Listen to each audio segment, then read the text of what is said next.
चलिए दशमलव का भाग, दशमलव के भाग में हमने 2 सवाल लिया है। 2 सवाल से आपको पूरी तरीके से क्लियर हो जाएगा कि दशमलव का भाग कैसे करते हैं।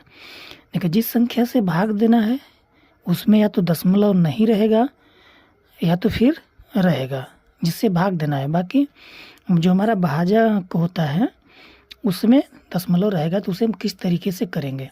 ज़्यादातर भाग इसी तरीके से लिखा होता है, या तो फिर इसको इस रूप में भी लिखा जाता है। जैसे 49.38 है तो बटे में क्या आ जाएगा 4, बटा का मतलब भाग सही तात्पर्य होता है। यदि इसको लिखा जाएगा तो 76.849 बटे 1.2।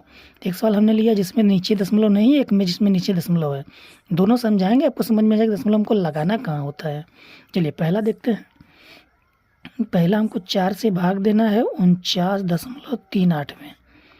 ठीक, भाग आपको नॉर्मल जैसे देते हैं वैसे ही देना है। तो 4 एकम 4, 4 से 4 कट गया, 9 उतारेंगे, 4 दूना 8, 9 में से 8 गए 1। हमको चाहिए क्या 3। तो जैसे ही हम दशमलव के आगे की संख्या को अपने भाग में उतारेंगे नीचे, वहीं भागफल पे हम क्या लगा देंगे दशमलव लगा देंगे। समझ में आ गया। जैसे ही हमको दशमलव के आगे की संख्या की ज़रूरत पड़ेगी तो उसको उतारने के बाद तुरंत हम जो भागफल जहाँ हम लिखते हैं यहाँ दशमलव लगा देंगे।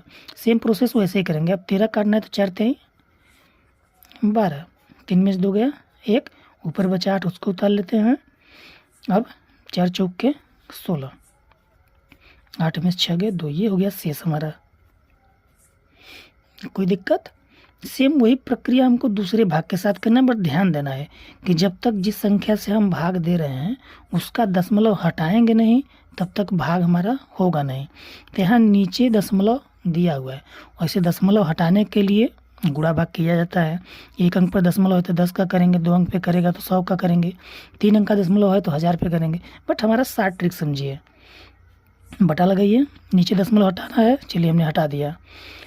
अब 7 6, यहाँ पे क्या लगा था 2 अंक पे दशमलव लगाया सवाल में। अब नीचे से हमने 1 दशमलव हटा दिया, मतलब 1 दशमलव को यहाँ किया तो ऊपर का भी 1 अंक हम यहाँ पे खिसका देते हैं। मतलब पहले 6 पे था, अब कहाँ कर देंगे 8 पे कर देंगे, यानी 8.49। ये तरीका है दशमलव हटाने का। मतलब नीचे का 1 अंक बढ़ाएंगे यहाँ तो ऊपर वाला भी 1 अंक आगे कर देंगे, दशमलव खत्म। नीचे 2 अंक पर है तो नीचे 2 अंक सरकाएंगे तो ऊपर भी 2 अंक सरका देना है। इस तरीके से हम दशमलव को हटा लेंगे तो भाग किस उस रूप में हो जाएगा। अब इसको हम ईजिली जैसे भाग अभी हम दिए हैं उस तरीके से कर लेंगे। ठीक है, देखिए यहाँ पर हमने भाग दे दिया, समय का अभाव था इसलिए हमने भाग इसमें देके क्लियर कर दिया। आप समझ लीजिए इसको।